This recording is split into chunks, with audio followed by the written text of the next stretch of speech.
The wind carried the taste of dust and old rain across the wide, empty plains. It whistled low through mesquite and sage, sighing over the bones of forgotten trails. By mid-afternoon, the sky had turned the color of dull pewter, and the sun's warmth had long since bled away. Out there, where the land met the horizon like two blades pressed together, a lone rider appeared, a woman, wrapped in a faded shawl, her face half hidden beneath the brim of a worn hat. Her name was Clara, though few had called her that in years. Some whispered other names for her kind, Apache, half-blood, wanderer, words that carried more warning than welcome. The horse beneath her limped slightly, its sides flecked with sweat and dust. She rode as one who had no clear destination, only a direction, west, toward the promise of work or shelter or mercy, whichever came first. The land opened to a broad flat of scrub and rock where a weathered ranch house sat in silence. Its fences leaned like old men after a long day. The corral gate hung crooked, the paint on the porch long stripped by wind and sun. Only the faint rhythm of a windmill broke the stillness, squeaking in its endless turning. From the porch, Eli Cartwright watched her approach. His hands rested on the rail, rough and cracked from years of labor. A man of few words, he'd long ago learned that talking didn't bring back the dead, nor mend the kind of emptiness that spread inside after burying them. His hat shadowed his eyes, but the lines on his face told their own story, one of long days, quiet grief, and a life narrowed to the edges of his land. Clara slowed her horse near the gate, lifting a hand in uncertain greeting. "Sir," she said, her voice low, worn thin by miles. "I'm looking for work, or just a bit of rest before the next storm." Eli studied her for a long moment. There was weariness in her eyes, not the kind that comes from travel, but from years of seeing more than she should have. He didn't trust easily, and he trusted strangers even less. But the wind had a bite that warned of rain, and something in her posture, proud but ready to collapse, stirred an echo of the man he used to be. He nodded once. "Barn's open," he said. "You can bed your horse there. There's stew on the stove if you don't mind it plain." Her gratitude came in a small, respectful nod. Much obliged. He turned before she could thank him further and went back inside. The door creaked shut behind him, muting the sound of her boots on the porch. Inside, the cabin smelled of wood smoke, coffee grounds, and loneliness. The walls were bare save for a single rifle hung above the hearth. A rocking chair stood near the fire, unmoving now, and beside it, a woman's shawl folded neatly across the back, untouched by dust. Clara's eyes lingered there a moment when she stepped in, reading what the man's silence already confessed. Someone had loved him once, and the loss had hollowed the place. She hung her damp shawl by the door and ate quietly by the fire. Eli didn't speak much, only asked where she'd come from. "South," she answered. That was all. He didn't pry further. After supper, she offered to wash the dishes. He let her. When she reached for the kettle, the sleeve of her dress fell back, revealing the faint scar along her wrist. A thin, pale line, healed, but not forgotten. Eli pretended not to notice. She pretended not to see that he had noticed. Outside, the wind grew colder, carrying with it the smell of distant rain.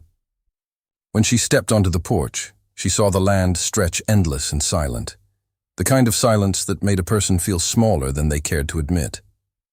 Somewhere far off, a coyote cried, lonely and sharp. That night, she slept in the small storage room off the kitchen, wrapped in a wool blanket that smelled faintly of cedar. Through the thin wall, she heard the slow creak of the rocking chair and the soft hiss of the dying fire. Eli sat there long after she'd gone to bed, staring at the embers. He told himself he'd done the right thing, a night's shelter, no more. Still, the memory of her face lingered in his mind, the way her eyes held both fear and defiance, as if daring the world to break her again. When morning came, the storm had passed, leaving the air raw and bright. Clara was already outside, splitting kindling with quiet precision. Eli watched from the window for a time before stepping out. "You don't have to work for your keep," he said. She paused, resting the axe against the stump. "I ain't good at sitting still," he nodded. understanding that better than he wished to. By noon, she had mended the torn saddle strap in the barn, scrubbed the porch clean, and even found time to brew a pot of strong coffee that filled the house with a warmth neither of them named. Eli drank his in silence, watching her from beneath the brim of his hat. She moved with quiet purpose, a woman who'd learned that usefulness was the only form of safety some folks allowed her kind. When the sun dipped low, she sat by the corral fence watching the light fade behind the distant hills. Eli joined her after a long while, leaning on the post beside her. The air smelled of dust and dry grass. "Ranch ain't seen a woman's hand in near 10 years, he said softly. She didn't answer. The wind picked up her braid and laid it against her shoulder, the red ribbon catching the last light of day. They stood there a while longer, two figures carved out of silence, strangers still, yet tethered by something unspoken. The warmth of the setting sun brushed her face, and she turned toward it, eyes half closed, as though remembering what light felt like. Eli watched her, then looked away, not out of disinterest, but respect. He'd learned that some things were too fragile to stare at directly. When darkness came, the ranch sank into its familiar hush. The old windmill creaked in rhythm with the night, and inside the small cabin, two lonely souls shared the same firelight, bound not by trust or love, but by the quiet mercy of having survived long enough to need each other's company. The days fell into rhythm, slow, deliberate, like the ticking of an old clock that refused to stop even after the house it belonged to had gone silent. Morning light slanted through the small window above the stove, cutting through dust motes that shimmered like ghostly fireflies. Each sunrise carried the same song, the squeak of the windmill, the lowing of cattle, the creak of the porch under Eli's boots. Yet something in that rhythm began to shift. Clara's presence, quiet as it was, started to leave its marks. The broken fence out by the north pasture stood straight again, its posts reset with patient care. The cabin smelled faintly of sage and soap instead of loneliness. A clean tablecloth, faded but neat, draped across the kitchen table. Even Eli's old coffee pot gleamed again, polished with sand until the metal caught morning light. He noticed all of it but said nothing. Words had long seemed too fragile to hold the weight of gratitude. Still, when he passed her by in the yard, he found himself touching the brim of his hat without thinking, a gesture his body remembered better than his heart did. Clara rarely spoke unless spoken to. She rose before dawn, worked until the stars came out, and carried herself with the steady grace of someone who had learned survival was a kind of prayer. Sometimes she hummed under her breath while she worked, soft melodies that drifted like smoke, neither fully happy nor sad, just remembering. Eli listened from the porch, though he would not admit it. At night, when the fire burned low, the air between them carried an unspoken understanding. Two wounded souls, orbiting each other like tired planets, each too proud, or too afraid, to step closer. But the land around them had memory, and memory had its own voice. The canyons whispered of the past, of raids and retribution, of treaties broken and names erased. Eli had fought once, years ago, when the borderlands were still wild with blood and vengeance. He'd buried his wife and their unborn son in the red earth behind the barn when fever came. Since then, he'd carried his grief like a scar beneath his shirt, one that never quite healed. Clara, too, bore her scars. Some were visible, the faint marks along her wrist and shoulder. But others were stitched into the way she spoke, the way her eyes lingered on distant hills. She had come from a world that had been burned away, her people scattered, her village taken by soldiers who called it pacification. The names they'd given her weren't her own, but she carried them anyway, like borrowed clothes she couldn't afford to cast aside.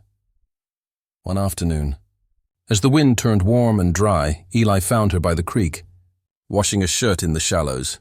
The water ran clear, the rocks smooth and round. She worked with careful hands, her braid falling over her shoulder like a river of black silk. "Water's cold," he said, stopping a few paces away. She glanced up, squinting into the light. "Colder things have touched me." He didn't ask what she meant. He only nodded, his jaw tight, and crouched beside her to rinse a tin cup. Their reflections trembled side by side in the moving water, two faces shaped by the same wind, the same hunger for something neither could name. That evening, the sky bled orange and red across the mesa. Clara returned from the barn and found Eli sitting out back, near the small rise that overlooked the valley.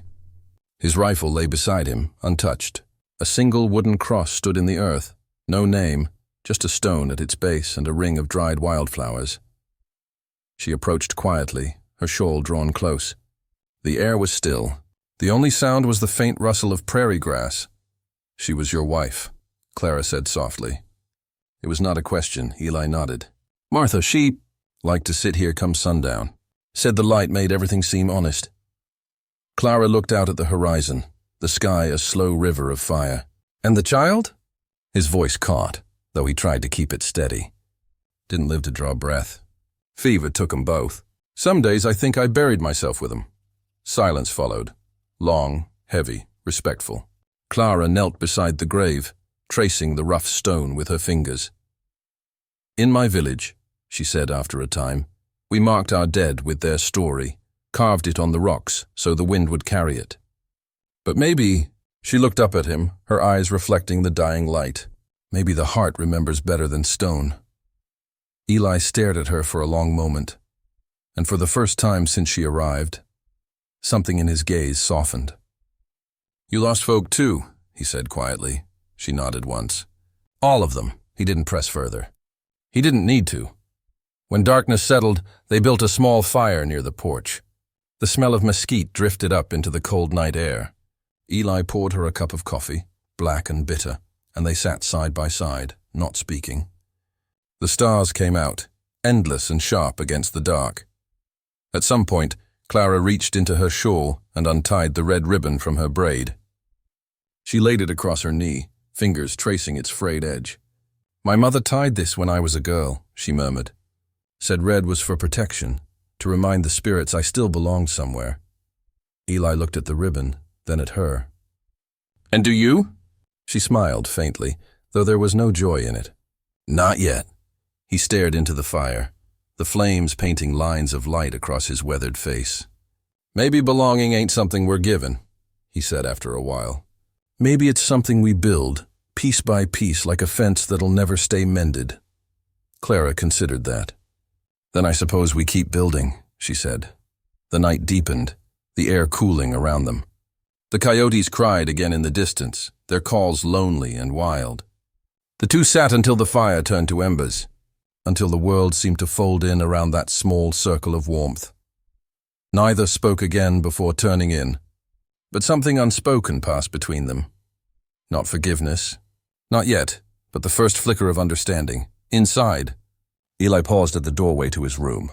He looked once at the folded shawl still draped over the rocking chair, then at the shadow of the woman now sleeping by the dying fire. The ghosts were still there, yes, but for the first time in years, he felt they might not be the only company worth keeping. The wind began to shift before noon, a restless, uneasy breath that made the horses snort, and the sky darkened to the color of tarnished iron. The air smelled of rain and static, the kind that comes heavy with warning. Eli felt it first, deep in his bones, the way old men do when weather means trouble. By late afternoon, the western horizon was swallowed by a wall of thunderclouds. The light dimmed, flattening the land into shadow. Clara was out by the corral, gathering the last of the laundry before the storm broke, her shawl snapping in the wind like a flag of defiance. Eli was tightening the barn door when he heard the faint rhythmic drumming of hooves over hard earth. He turned, hand rising to shade his eyes. A lone rider came fast through the coming storm, tall in the saddle, coat flapping, rifle slung across his back. Even before the man was close enough to see clearly, Eli knew who it was. Benson. He'd worked the neighboring spread years ago, a cruel hand with a crueler mouth. A man who thrived on stirring trouble when whiskey wasn't enough to feed his spite. Eli hadn't seen him since the winter Martha died. Now, seeing that familiar sneer cutting through the wind, something old and weary inside him stirred awake. Benson reined in his horse at the gate, mud splattering up the legs of the animal. "Cartwright!" he shouted over the wind. "You got yourself company, I hear. Heard tell you been keeping an Apache woman under your roof." Eli didn't answer at first. He finished securing the latch, then walked slow and steady toward the porch. The rain had started, thick drops hitting the dust like thrown pebbles. "She's a hand like any other," Eli said evenly. "Earns her keep same as a man would." Benson laughed, a harsh sound. "Ain't no hand. She's a thief and a half-breed, and you damn well know it. Saw her kind before. They steal then burn what's left." Clara had come up behind Eli then, her face pale against the dark sky. Her braid was loose, the red ribbon damp with rain. She said nothing, only met Benson's stare with the kind of quiet that made lesser men uneasy. Benson leaned forward in the saddle, eyes glinting. "You best send her off, Cartwright. Folks talking. You keep her here, they'll think you turned soft. Or worse." Eli's hand tightened on the rifle by the door. "You best ride home before that storm hits." But Benson only spat into the mud, a thin line of tobacco and contempt. "You always were a fool for lost causes." The first crack of thunder split the sky, close enough to shake the ground. Benson jerked his reins and wheeled his horse around, shouting something the wind carried away. In moments, he was a shadow swallowed by rain. The storm came hard after that. Rain swept sideways across the land, turning the yard into rivers of red clay. The wind howled through cracks in the barn walls, tearing shingles from the roof. Eli and Clara worked shoulder to shoulder through the deluge, shouting over the roar as they tied down the feed tarps and herded the horses into stalls. Lightning forked above them, white and violent. For a heartbeat, the world froze in brightness. Clara's shawl clinging to her soaked dress, Eli's face grim and set, water streaming from his hat brim. When thunder followed, it rolled across the valley like cannon fire. By the time they stumbled back to the cabin, both were drenched to the skin. Clara's hair clung to her face, her braid undone. She shivered hard, teeth chattering, but said nothing. Eli built the fire fast, his hands steady, even as rain dripped from his sleeves. The flames caught slow, licking up the dry wood until warmth began to push back the cold. "Here," he said, tossing her a blanket. She took it with a trembling nod, wrapping herself tight. Her dark eyes watched him from across the room, curious, guarded, the way a wild thing watches the hand that once tried to tame it. Eli poured 2 mugs of coffee, the steam curling between them like fragile peace. The rain battered the roof in steady rhythm. "He'll be back," Clara said quietly after a while. Eli looked into the fire. "Maybe. Men like Benson don't stop till they've been made to." She hesitated. "You'd fight for me?" His gaze lifted to hers, calm and steady. "Ain't about fighting for you. It's about what's right. You came here asking for a place to rest, not to be hunted off it. That's enough for me." The firelight flickered across their faces, catching the silver in Eli's beard, the soft tremor in Clara's hands. She stared into the flames, voice low, as if confessing to the dark itself. "I had a home once, near the White Mountains. Soldiers came one morning, said they were clearing the land. My father stood with a rifle. My mother, she didn't get the chance." Her voice wavered, but she forced it steady. "They called it justice. I've been riding ever since, looking for a place that didn't burn." Eli said nothing. He reached for another log, placed it on the fire, and watched the sparks climb. After a long silence, he spoke. "I barely remember what a home feels like. Used to think it was the sound of Martha humming by the stove, or the boy kicking in her belly before the fever took him. But I reckon home's just someone waiting for you to come in from the cold." Clara turned her face toward him. "And if no one waits?" He met her gaze. "Then you wait for yourself. Till someone else learns how." The wind screamed outside, rattling the shutters.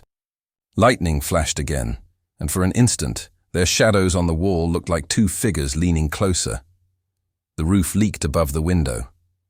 Clara moved to place a bucket beneath the drip, her bare feet silent on the floorboards. When she turned back, Eli was watching her. Not as a man watches a woman, but as someone who hadn't realized until now how empty the room had been before she filled it. She sat by the fire again, closer this time. Steam rose from the blanket, the scent of wet wool mixing with smoke. They said little after that. The storm raged on for hours, but inside the small cabin, the world had narrowed to the soft crackle of wood and the faint rhythm of two hearts learning to breathe in unison. When at last the thunder moved off toward the east, silence settled heavy and tender. Eli leaned back in his chair, eyes half closed. Clara's voice, soft and uncertain, drifted through the stillness. "Thank you. For not sending me away." He didn't open his eyes. Wasn't thinking of it. Outside, the rain slowed to a whisper. Inside, the fire burned steady, a fragile light against the dark. The storm had passed, but its echo lingered. The land lay washed and glistening under a pale sky, every stone and blade of grass sharp with clarity. The creek ran full again, and the air smelled of damp earth and cedar. Yet the quiet that followed was not peace. It was the kind of silence that comes after a scream, a silence that listens, waiting for something else to break. Eli worked the fence line through the mornings, hammering new boards where the storm had torn them loose.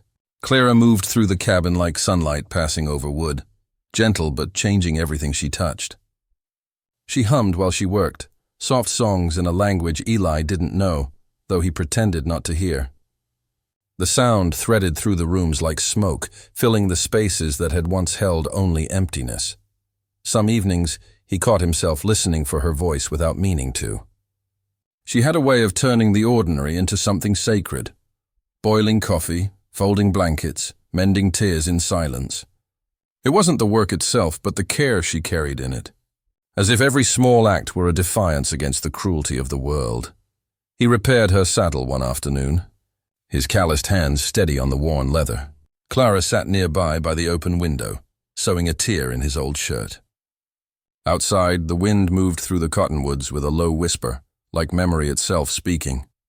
At one point their hands brushed, hers warm, his rough. The contact lasted no more than a breath, but both froze as though something fragile had been set between them and might break if either moved. Clara looked down quickly, focusing again on her stitches. Eli cleared his throat, pretending to adjust a buckle, but neither forgot. The days stretched thin with quiet companionship, the kind built not on words, but on presence. Yet outside the ranch, whispers began to stir. Riders passing along the trade road slowed near the property. A neighbor, old Hensley, came by for salt and left with a frown too thoughtful for comfort. "Folks talking," Hensley muttered before leaving. "Say you got yourself company." "Say she ain't the kind a white man should keep." Eli didn't answer. He only stared out across the land until the man's wagon vanished behind the ridge. That night he said nothing to Clara, but his mood turned heavy, and she could feel it, the way the air feels before thunder. The week that followed brought shortages. The supply wagon from town didn't come. Grain ran low, and the nearest well went dry. The desert had its own ways of testing faith, not through floods or fire, but through slow hunger, the kind that gnawed at patience and pride alike. Through it all, Clara kept working. When the chickens stopped laying, she foraged near the creek for herbs and roots. When the nights turned cold again, she patched the gaps around the window with old cloth. Every act said the same thing: "I have survived worse," but survival came at a cost. The nightmares returned, those she had learned to hide. One night, deep in the black hours before dawn, Eli woke to the sound of her voice, low, broken, pleading in a tongue he did not know. He found her sitting up by the hearth, eyes wide, breath shaking. The fire had burned down to embers, casting her face in a ghostly light. He crouched beside her, careful not to startle.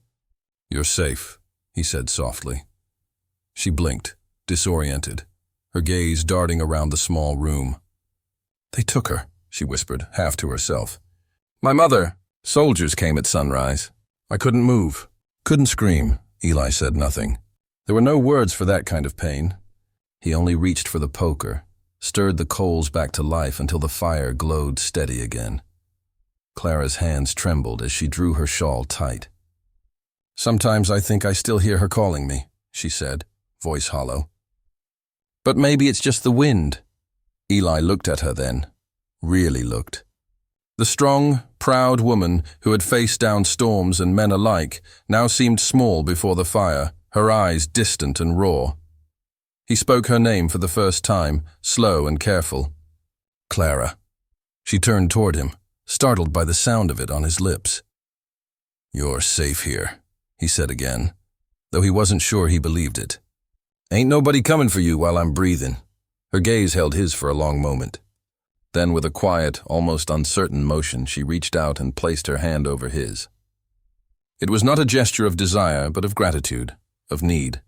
Her fingers were cold, trembling slightly. His hand closed around hers, steady and warm. For a time they stayed that way, the fire crackling softly between them. Outside, the wind sighed against the eaves, carrying with it the scent of wet earth and juniper. Eli broke the silence first. "You don't have to talk about it." "I already have," she said, a sad smile touching her mouth. "And you don't have to pretend you ain't carrying your own ghosts." He looked away, jaw tightening. "Some things are better left buried." Clara shook her head. "The dead don't stay buried.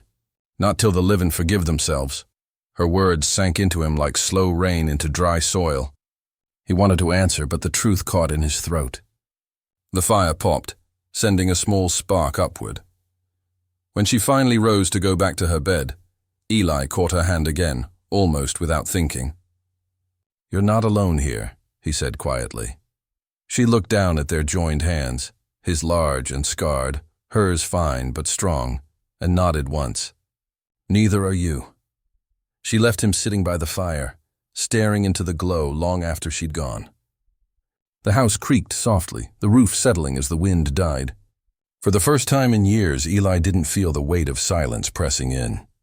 It was still there, yes, but it was shared now, halved between them like a burden divided. When dawn came, the light found them both already awake. She at the stove, brewing coffee, he by the window, watching the first thin streaks of pink rise above the mesa. Their eyes met briefly, a wordless exchange heavy with what neither dared to say aloud. Trust, like a seed, had taken root in the ashes of fear. It would grow slow, uncertain, but it would grow all the same. Spring came shyly to the high country, softening the land with green shoots and the murmur of new water through dry creek beds. The air smelled of mesquite bloom and sun-warmed dust. Bees returned to the wildflowers edging the corral.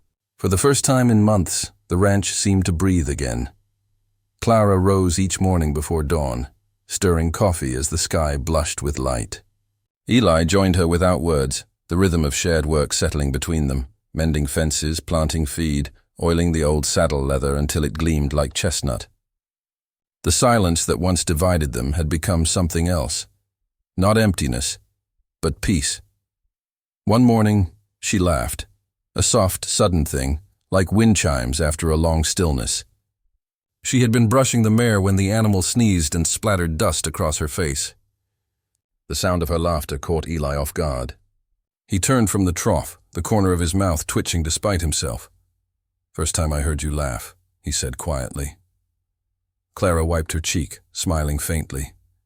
"First time I've had reason to," he nodded, eyes downcast, but his chest ached with something unfamiliar, a stirring warmth that had nothing to do with the spring sun. In the evenings, they sat on the porch, sharing coffee or silence, sometimes both. The wind carried the scent of sage and faraway rain. He watched her braid her hair, the red ribbon catching the last light like a coal that refused to die. Yet peace on the frontier was a fragile thing, easily shattered. It happened on a day bright enough to blind the unwary. Clara was in the barn, sweeping straw and humming under her breath. The horses shifted restlessly, ears twitching toward the open door. She didn't hear the riders approach until boots struck the ground, 3 shadows against the sunlight, hard faces and harder eyes.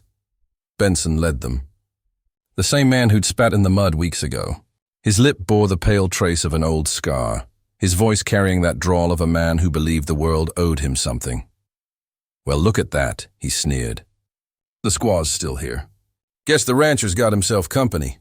Clara froze, her hand tightening around the broom handle. "Eli ain't here," Benson said with a grin that didn't reach his eyes. "Figure we'll help him out. Take back what don't belong." The other 2 men fanned out behind him, one blocking the barn door. the other fingering the butt of his revolver. The horses snorted, uneasy. Clara backed away, her breath coming sharp. "Leave," she said, voice steady but low. Benson laughed. "You don't give orders, girl. You just do what you're told." The broom snapped in her hands as she swung it at him, catching him across the shoulder. He cursed, lunging forward. But the next sound wasn't her scream. It was the metallic click of a shotgun hammer. "Step away," Eli said from the doorway. Rainlight gleamed on the barrel aimed square at Benson's chest. Eli's face was stone, his eyes cold as the mountain stream in spring melt. Benson froze. "Didn't mean nothing by it," he muttered. "Then ride," Eli said. "Now!" One of the men shifted, reaching for his gun, too slow. The shotgun roared, the blast filling the barn with thunder and straw. The echo rolled out into the valley like the memory of a storm. When the smoke cleared, Benson lay sprawled in the dirt, clutching his leg, blood seeping through his pants. His men backed away, pale and silent. Eli didn't move until they dragged him out and onto a horse. "Get him gone," Eli said flatly. "Next time I won't aim low." They didn't argue. Within minutes, the sound of hooves faded down the trail, swallowed by wind and distance. Eli lowered the shotgun, the weight of it suddenly immense. He turned to Clara. She stood near the stall, trembling, her eyes wide with shock. He would have killed me," she whispered. Eli's jaw tightened. "He won't bother you again." He set the gun aside, wiping blood and dust from his hands with an old rag. The gesture was calm, deliberate, but his heart pounded like a drum in his chest. Clara stared at him in the firelight spilling from the barn's lantern, her face pale, her breath shallow. "You risked everything," she said. He shook his head. "Did what had to be done." The silence that followed was thick, not with fear, but with something older, heavier. The kind of silence that holds gratitude, sorrow, and something too deep to name. When her knees gave way, he caught her, not as a savior, but as a man who understood what it was to finally let go. She buried her face against his chest, the scent of sweat and gunpowder mixing with the faint sweetness of her hair. "It's over," he murmured. "No," she whispered, voice trembling. "It never is," he didn't answer. The truth was she was right. Out here, peace was never permanent.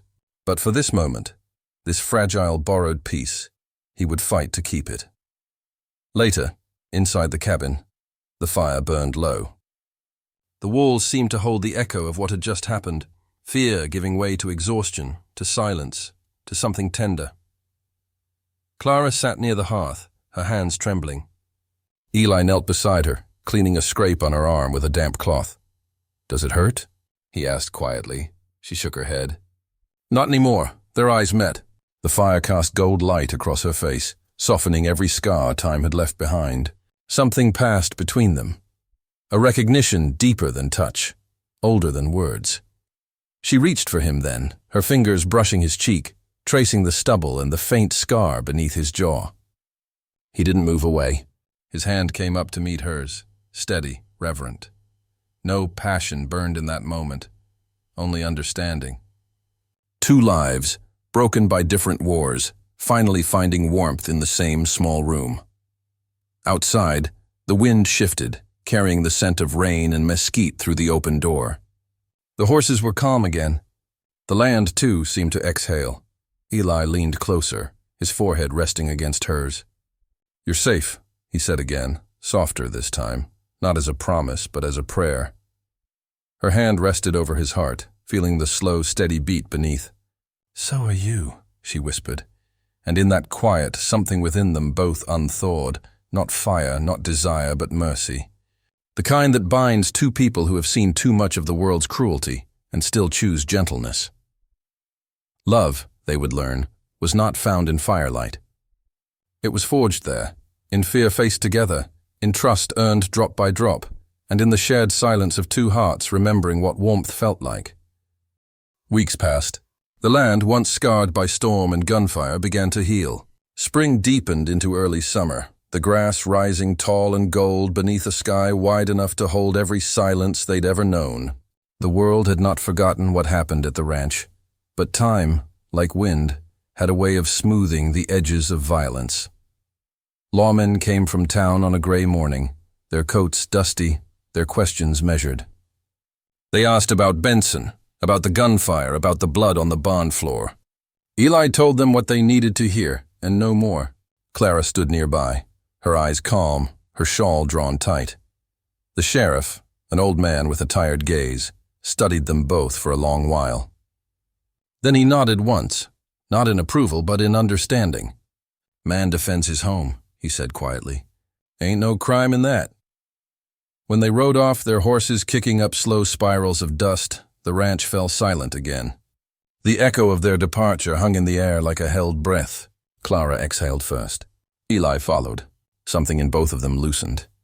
After that, the days took on a steady rhythm, not easy, but honest.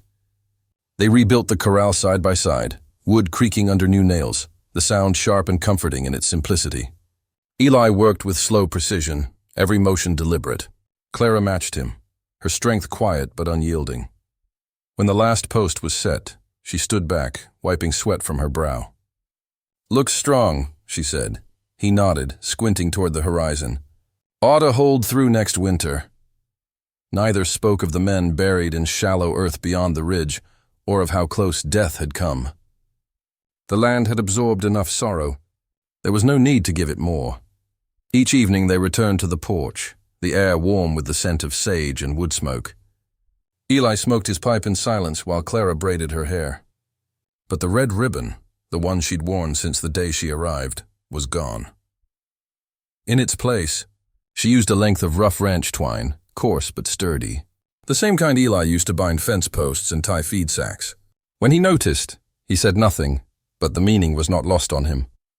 The ribbon had been a memory of the past. The twine was a promise of the present. Life crept back into small corners of the ranch. The chickens began laying again. The mare Clara favored foaled in the cool dawn, a colt with a white blaze and restless eyes. She named it Ash, for what survives after fire. Still, there were mornings when Clara stood at the edge of the field, gazing east. The land stretched endlessly in that direction, toward the scattered remains of her people, toward questions she'd never stopped carrying. Eli saw it but didn't speak.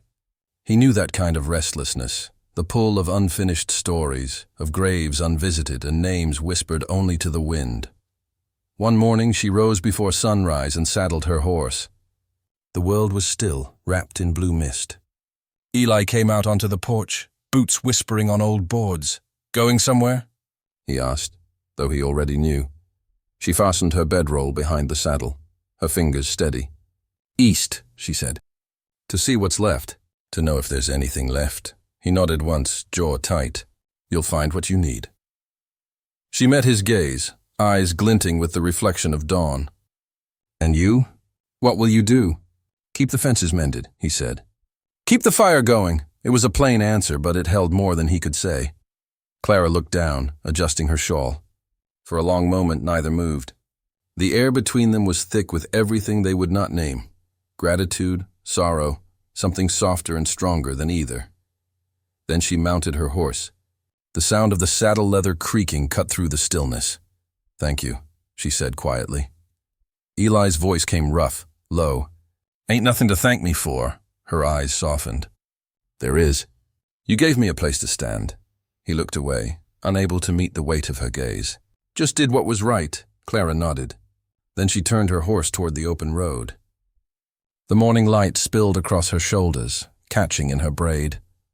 She rode slowly at first, then faster, until she was just a dark shape against the gold of the rising sun. Eli watched her until she vanished behind the ridge. Only when she was gone did he feel the hollowness settle in, not grief, but the echo of something unfinished. The day passed without her. The cabin felt too still. Even the windmill turned slower.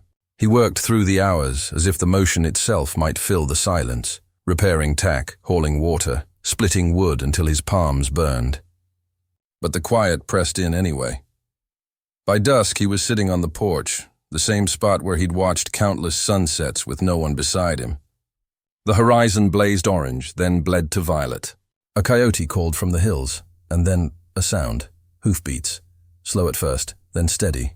Eli rose, heart stuttering. A figure crested the ridge, small, cloaked in shadow and amber light. Clara. She rode with her shawl drawn tight, her braid loose, wind tossing the strands free. When she reached the gate, she dismounted without a word. He waited, unable to move, afraid the moment might dissolve if he breathed too hard. She walked to the porch steps, her eyes meeting his. "There's nothing left east," she said simply. "Just ghosts," he nodded, voice barely above a whisper. "Then maybe you were meant to come back." Clara looked past him toward the house. Smoke was already curling from the chimney. He'd kept the fire burning just as he said he would. She smiled faintly. "I see that." The last light faded from the sky. Together, they went inside. Later, through the window, the faint glow of the fire flickered against the walls. Two silhouettes moved within, slow, easy, wordless. The sound of a rocking chair creaked through the quiet. Not in grief this time, but in peace. Outside, the wind shifted, carrying the scent of rain over the mesa. The ranch, once haunted by silence, now breathed again, steady, alive, waiting. Home, Clara realized, was not the place where you were born. It was the place where someone kept a fire burning, waiting for your return, and in that soft, forgiving light, both of them, the rancher and the wanderer, the widower and the woman who'd lost her name, finally found warmth enough for two.